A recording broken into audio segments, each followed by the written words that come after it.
बिस्मिल्लाहिर्रहमानिर्रहीम। अस्सलाम वालेकुम नाज़रीन, आप देख रहे हैं प्रोग्राम स्पोर्ट्स राउंड अप और मैं हूं आपका मेज़बान तारिक महवाल। सबसे पहले बात करेंगे 20 साल बाद आने वाली न्यूजीलैंड क्रिकेट टीम पाकिस्तान के खिलाफ दो टेस्ट सीरीज़ पर मुश्तमिल अपना पहला टेस्ट खेल चुकी है और गुज़िश्ता रोज़ ये टेस्ट मैच इख्तिताम को पहुंचा है और बगैर नतीजे ख़त्म हो चुका है। पाकिस्तान ने टॉस जीतकर पहले बैटिंग करने का फैसला किया और 438 रन की बड़ी शानदार इनिंग्स खेली, लेकिन अगर इब्तदा की बात की जाए तो 48 रन पर 3 खिलाड़ी आउट हो चुके थे, जबकि चौथी विकेट 110 रन पर गिर गई थी, जिसके बाद कप्तान बाबर आजम और सरफराज अहमद ने टीम को सहारा दिया और दोनों के दरमियान 5वीं विकेट की शराकत में 196 रन बनाए गए। खेल के आखिरी ओवर में सरफराज अहमद 86 रन बनाकर आउट हो गए। इससे कबल ओपनर बल्लेबाज Abdullah Shafiq 7 run, Shan Masood 3 run, Imam ul Haq 24 run और सऊद शकील 22 रन बनाकर पेविलियन लौट गए। तो पहली इनिंग्स में पाकिस्तान ने 438 रन बनाए और अगर न्यूजीलैंड की बात की जाए तो न्यूजीलैंड ने भी इससे ज़्यादा बड़े ख़तरनाक बैटिंग करने को उनकी मिली है कि 612 रन पर 9 खिलाड़ी आउट हो गए, लेकिन उन्होंने अपनी इनिंग्स डिक्लेयर कर दी फर्स्ट इनिंग्स। अगर बैटिंग की बात की जाए तो केन विलियमसन जो साबिक कप्तान न्यूजीलैंड क्रिकेट टीम के, इससे पहले न्यूजीलैंड क्रिकेट टीम के कप्तान केन विलियमसन थे, लेकिन इस दौरे में केन विलियमसन की बजाय टिम सॉथी को कप्तानी सौंप दी गई है। केन विलियमसन की बात की जाए तो 395 बॉल्स का सामना करने वाले और डबल सेंचुरी बनाने वाले सिर्फ खतरनाक प्लेयर केन विलियमसन को ही माना जाता है। टॉम लेथम की बात कीजिए तो 191 बॉल्स पर 113 रन जड़े और इसमें अगर इब्रार अहमद की बात की जाए तो 67.5 ओवर में 205 रन देकर 5 खिलाड़ी को पेविलियन वापस भेजा। इस पे बात करने के लिए हमारे साथ मौजूद होंगे राना तारिक, स्पोर्ट्स एनालिस्ट। इसके बारे में उससे जानना चाहेंगे। अस्सलाम वालेकुम राना तारिक साहब। तो सबसे पहले मैं तो आपका शुक्रिया अदा करता हूँ, आपने अपना कीमती वक्त हमें दिया। तो बात करेंगे पाकिस्तान वर्सेस न्यूजीलैंड के दरमियान। आपको क्या लग रहा था जो शुरू में पाकिस्तान ने 438 रन की बड़ी नाकाबिल शिकस्त इनिंग्स खेली और उससे बढ़कर न्यूजीलैंड ने बड़ी जारहाना अंदाज अपनाया और अगर केन विलियमसन की बात की जाए तो डबल सेंचुरी बनाने वाले ज़बरदस्त और कमाल के बल्लेबाज बन गए। तो इसके बारे में आप क्या शुरू से लग रहा था कि ये मैच ड्रॉ की शक्ल इख्तियार कर जाएगा या पाकिस्तान को आप देख रहे थे कि पाकिस्तान ये जीत सकता है या न्यूजीलैंड? पहली बात तो ये आपका शुक्रिया मुझे प्रोग्राम में दावत देने का। सबसे बड़ी बात यह कि अभी तक यही नहीं तय कर पाई हमारी मैनेजमेंट की विकेट जो है वो किस हाल में होनी चाहिए। होता यही है कि जहां भी दुनिया में होम सीरीज खेली जाती है तो बड़ा करीब कोऑर्डिनेशन होता है मैनेजमेंट का, कप्तान का और टीम का के क्रिकेटर के साथ कि हमें इस किस्म की विकेट चाहिए। अब अगर आप गौर से देखें तो हमने अगर मुल्तान में इंग्लैंड के खिलाफ जो टेस्ट हारा है, हमने टर्निंग विकेट बनाई, अबरार ने इतनी अच्छी शानदार बॉलिंग की, लेकिन हम टेस्ट नहीं बचा सके। इसी तरह इसका न्यूजीलैंड अगर आई है तो आप देखें कि जी पहली दफा ये हो रहा है कि किसी होम सीरीज में जो गेस्ट टीम है वो बड़ा स्कोर कर रही है और यहाँ जो अपनी टीम है वो कम स्कोर कर रही है। तो डेफिनेटली जब दूसरी इनिंग्स आती है और एक पहाड़ जैसी लीड जो है वो खड़ी कर देते हैं आपके खिलाफ, तो कोई भी टीम, दुनिया की कोई भी टीम हो, वो दबाव में आती है। और हम इस वक्त प्रोसेस से गुजर रहे हैं, उस प्रोसेस से गुजर रहे हैं जहाँ पे हमारे पास जो प्लेयर्स हैं वो नए हैं। या तो हमने उनको तीनों फॉर्मेट में खिलाया ही नहीं है। खिलाया तो टेस्ट में खिलाया, 2 साल के बाद जब भी किसी प्लेयर को मौका देते हैं तो वो 2 साल जब आउट होगा, टीम से आउट होगा, सिर्फ टेस्ट मैचों के लिए होगा जो 6 या 8 टेस्ट आपने पूरे साल में खेलने हैं, तो उसकी परफॉर्मेंस जो है वो शेकी रहेगी। अगर हम उसको तीनों फॉर्मेट में खिलाएं, जैसे अब्दुल्ला शफीक है वो मुसलसल परफॉर्म कर रहा है टेस्ट में, हम उसको तीनों फॉर्मेट में खिला सकते हैं, वो तीनों फॉर्मेट का प्लेयर है। तो एक तो इस मौके पे यही लग रहा था कि पाकिस्तान जिस तरह खेल रहा है वो तो थैंक्स टू साउथ शकील और आप उसको कह लेंगे वसीम जूनियर की जो एक पार्टनरशिप लगी है, उससे आप मैच बचाने में कामयाब हुए। अच्छा, ये राना तारिक, ये ऐसा क्या हुआ कि चौथा टेस्ट मैच है, इससे पहले भी इंग्लैंड से शिकस्त से 2-4 हुई पाकिस्तान क्रिकेट टीम, इससे पहले ऑस्ट्रेलिया से, अब ये ऐसा क्या हो गया जो पाकिस्तान का अच्छा कमबैक करने में नाकाम रही है? क्या ये टीम मैनेजमेंट की मिसमैनेजमेंट है कि क्या देख रहे हैं आप इसको? आप इसमें अगर आप खुद गौर से देखें सर, तो हमने तब्दीलियां कितनी की हैं। हम पिछले 2-2.5 साल से मुसलसल जो है वो टीम चेंज कर रहे हैं टेस्ट मैच की। हम ओपनर चेंज कर रहे हैं, हम मिडिल ऑर्डर चेंज कर रहे हैं, फिर हमें ये खुद ही नहीं पता चल रहा है कि जी वसीम जूनियर जो है क्या वो टेस्ट खेलने के काबिल है या कोई दूसरा हम प्लेयर लेते हैं, उसको मुसलसल खिलाने के लिए तैयार ही नहीं है। एक सीरीज में अगर उसने 2 टेस्ट मैचों में परफॉर्मेंस नहीं दी तो हम उसको तीसरे टेस्ट में लेने के लिए तैयार ही नहीं है। एटलीस्ट आप किसी भी प्लेयर को लेके आते हैं, किसी भी सीरीज में लेके आते हैं, तो आप ये उसको प्लान दे कि जी 1 साल में ये 2 सीरीज होंगी, 3 सीरीज होगी, इसमें आप खेलेंगे, यू हैव टू परफॉर्म। लेकिन जब आप उसको एक टेस्ट में ले आते हैं, एक सीरीज में ले आते हैं, वो नाकाम होता है, थोड़ा बहुत नाकाम होता है, तो आप 1 साल के बाद जो आपने बात की है, 1 साल के बाद आप टेस्ट रिकॉर्ड पाकिस्तान का चेक करके देखें कि हमने 2 या 3 साल में कितने टेस्ट खेले। उसके बाद जब आप अचानक एक प्लेयर को 2 टेस्ट मैचों के बाद उसकी अगर परफॉर्मेंस नहीं आई है तो आप उसको बाहर बढ़ा देते हैं, तो उसका जो कॉन्फिडेंस है वो तो पहले ही शेल्टर हो जाता है। तो वो जब आता है तो फिर इस जैसे प्रेशर में, जो न्यूजीलैंड बहुत बड़ी टीम है, उनकी पूरी की पूरी बॉलिंग, तजर्बाकार बॉलिंग उसी तरह चल रही है, सऊदी अभी तक खेल रहा है, और उसके अलावा उनके दोनों स्पिनर जो है वो बड़े जबरदस्त स्पिनर हैं। और हमारे पास ये देखिए कि हमने टर्निंग विकेट बनाई तो हमारे पास एक नए बॉलर ने आके परफॉर्म किया। तो हमारे जो अपने बॉलर थे, जो लेगिंग हैं या दूसरे लेग स्पिनर हैं, जो यहाँ पे वनडे में और या 3 डेज में जो हम 2 डेज मैच खेलते हैं फर्स्ट क्लास के, उनकी विकेटों की तादाद अगर आप देखें तो भरी पड़ी है विकेटों के साथ, लेकिन हम उनको टेस्ट मैचों में मौका देने के लिए तैयार ही नहीं है।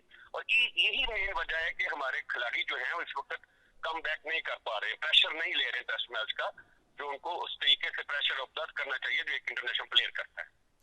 अच्छा, ये कप्तानी की अगर बात की जाए तो ये क्या देखते हैं, अगर तीनों फॉर्मेट में अलग अलग कप्तान हो जाएं, टेस्ट की बात की जाए, T20 की बात की जाए, ओडीआई की बात की जाए, तो अगर तीनों फॉर्मेट के अलग अलग कप्तान हो तो, क्योंकि इसमें देखा जाए तो बाबर आजम को बड़ा ये प्रेशर का शिकार है, क्योंकि T20 के कैप्टन यही हैं, ओडीआई के भी यही हैं और टेस्ट के भी यही हैं, कि इस हवाले से आप क्या देखते हैं? कप्तानी के बारे में तो सर आप अगर पूरी जो है हमारे जो तजर्बाकार टेस्ट क्रिकेटर्स हैं या दूसरे लोग हैं जो कप्तान हैं, वो इस बात का मशवरा दे चुके हुए हैं कि बाबर आजम जो है वो उसको तीनों फॉर्मेट का कप्तान नहीं बनना चाहिए। उसके लिए टेस्ट मैच में किसी और को कप्तानी देनी चाहिए ताकि वो अपनी टीम के लिए एक बैकबोन की हैसियत से काम कर सके। वो वही एक अकेला एक आपके पास क्लास बैट्समैन रह गया हुआ है, उसको आपने कप्तानी में इस तरह जकड़ा हुआ है कि वो डिफेंसिव है, उसके ज़हन में बहुत सी चीजें चल रही होती है जिससे उसकी अपनी बैटिंग जो है वो उस तरह खुल के सामने नहीं आ रही जिस तरह आनी चाहिए। हम समझते हैं कि बास जो बहुत बड़े इंटरनेशनल प्लेयर हैं वो कप्तानी में इतने कामयाब नहीं हुए। आपके सामने सचिन तेंदुलकर की मिसाल है, आप और बहुत से कप्तान ऐसे हैं जो बहुत बड़े प्लेयर थे लेकिन एज ए कैप्टन वो कामयाब नहीं हुए। लेकिन दूसरी तरह में आप जाके देखें तो बहुत नॉर्मल कप्तान ऐसे थे वो बहुत कामयाब हुए, लेकिन उनमें वो इतना टैलेंट नहीं था एज ए प्लेयर, लेकिन as a captain they were very good manager as a captain. तो वो मैनेजमेंट जो कैप्टन की होती है वो एक सर्टन लेवल पे होनी चाहिए, क्योंकि हमने हमारे पास कुछ शायद ऑप्शन नहीं था हमारी मैनेजमेंट के पास, तो उन्होंने उनको तीनों फॉर्मेट का कप्तान बना दिया। तो अभी भी बेहतर है तो उनको T20 में रखें या वनडे में रखें कप्तान, टेस्ट मैच के लिए आप डेफिनेटली किसी और को कप्तान बनाएं ताकि ये जो है वो परफॉर्मेंस जो है वो बेहतर हो सके। बाबर आजम की टेस्ट मैचों में हमें जरूरत है उस प्लेयर की।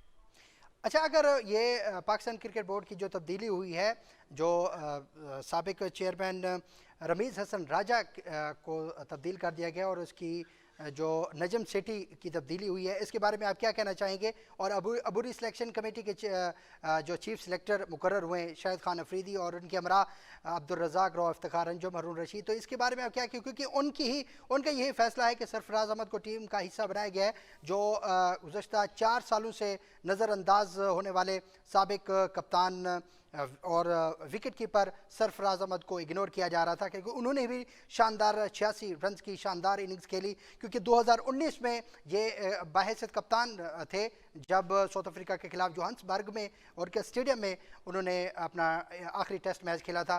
तो इसकी वापसी के बारे में आप क्या कहना चाहेंगे सरफराज अहमद के बारे में?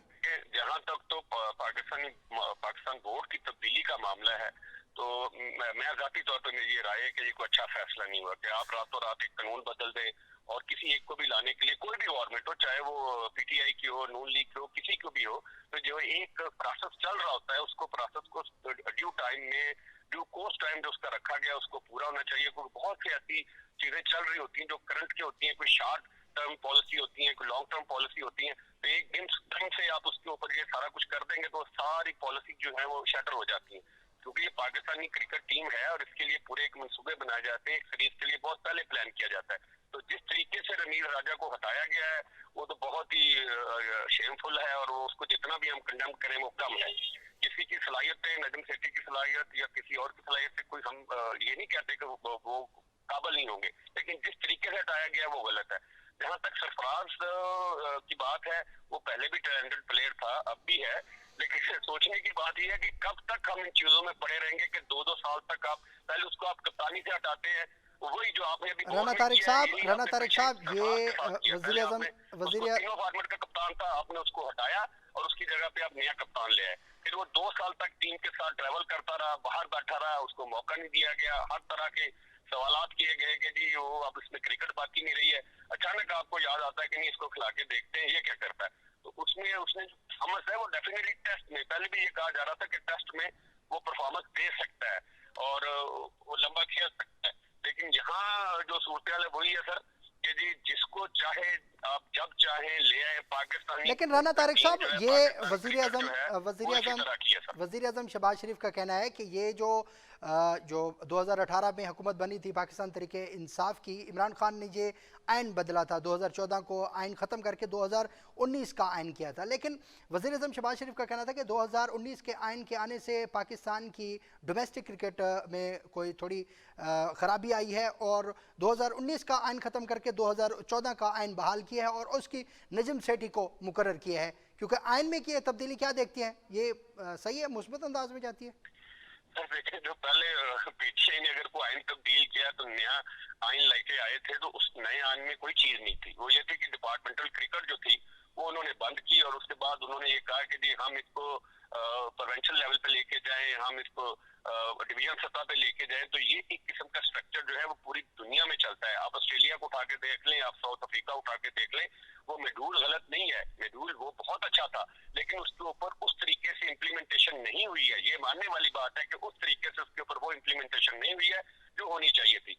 लेकिन जिस तरह फिर दोबारा वापस जो है, जो निजाम आप एक 3 साल तक लेके चल रहे थे या 2 साल तक चल रहे थे, उसको आप अचानक ही खत्म कर देते हैं। अब उसमें बहुत सी अच्छी भी चीजें हुई होंगी, बहुत सी बुरी भी हुई होंगी, तो आपको चाहिए तो ये था कि जो अच्छी चीजें हुई उसको अपना लें, जो बुरी है उसको छोड़ के वो पुराने वाला अब टोटल जीरो से आपने सारे जितनी आपकी बॉडीज थी उसको आपने खत्म कर दिया।